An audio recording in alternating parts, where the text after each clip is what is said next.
Guys first of all ఈ video చూడండి. వాళ్ళు అంతమంది ఆడోళ్ళు కలిసి ఎట్లా కొట్టారు? వాళ్ళు మారారంటే ఆడోళ్లే కదా.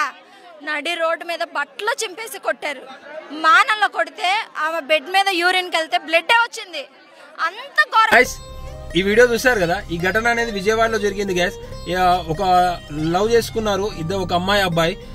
వాళ్ళిద్దరి మధ్యలో గొడవలు వచ్చినాయి. గొడవలు వచ్చిన తర్వాత పెద్దల సమక్షంలో మాట్లాడదాం, మీటింగ్ పెడదాం, సెటిల్మెంట్ మాట్లాడదాం అని చెప్పి పిలిపించారు. అంతా మాట్లాడేసారు, అయిపోయింది.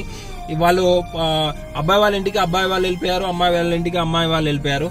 నెక్స్ట్ వచ్చేసి వీళ్ళు ఏం చేశారు, వెళ్ళిన తర్వాత ఇజ్రాస్ ఒక ముగ్గురు నలుగురు అబ్బాయి వాళ్ళ ఇంటికి వచ్చేసి వాళ్ళ ఇంటి మీద దాడి చేసి, రాళ్లతో దాడి చేసి, ఏది పడితే అది దాడి చేసి బయటికి వచ్చిన తర్వాత వాళ్ళ మమ్మీని మొత్తము ఇజ్రాస్ రోడ్ మీద కొట్టుకుంటే ఎలా ఉంటుందో వాళ్ళని ఆ విధంగా కొట్టి నానాహింసకి గురి చేసి వాళ్ళని మొత్తము మనస్తాపం గురి చేసి మొత్తం బట్టలన్నీ చించేసి వాళ్ళ మదర్ ని మొత్తం న్యూడ్ గా చేసి పడేస్తే గల్లీలో ఆమెకి షేమ్ గా అనిపించి ఆమె పోయి సూసైడ్ చేసేసుకుని ఆత్మహత్య చనిపోయింది.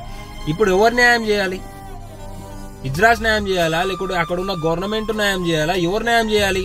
వాళ్ళ ఫ్యామిలీకి అండా ఎవరు అసలు? సో నిజంగా చెప్తున్నా కదా, ఇది ఈ వీడియో ఎంతవరకు షేర్ చేస్తే అంతవరకు షేర్ చేయండి. ఇజ్రాస్ నిజంగా ఎంత దారుణానికి గురవుతున్నారంటే వాళ్ళ వల్ల ఒక అమ్మాయిని చంపేస్తే ఒక అబ్బాయిని చంపేస్తున్నారు ఇమ్మీడియట్లీగా ఎన్కౌంటర్. ఇప్పుడు ఇజ్రాస్ చంపేసారు. ఇప్పుడు ఏం చేస్తారు అనేది గవర్నమెంట్ ప్రతి ఒక్కరు వెయిట్ చేస్తున్నారు. సో మనం కూడా సపోర్ట్ చేద్దాం గైస్. నిజంగా ఈ వీడియో ఎంతవరకు అయితే అంతవరకు షేర్ చేయండి. నిజంగా మీరు జస్ట్ లైక్ షేర్ చేయండి చాలు. ఈ వీడియో నా స్వార్థం గురించి కాదు, వాళ్ళ ఫ్యామిలీకి మంచి జరగాలని చెప్పి చేస్తున్నాను. ఇది ఖచ్చితంగా షేర్ చేయండి, ఓకేనా? ఇది రేపటి దినం మీకు జరగవచ్చు, నాకు జరగవచ్చు.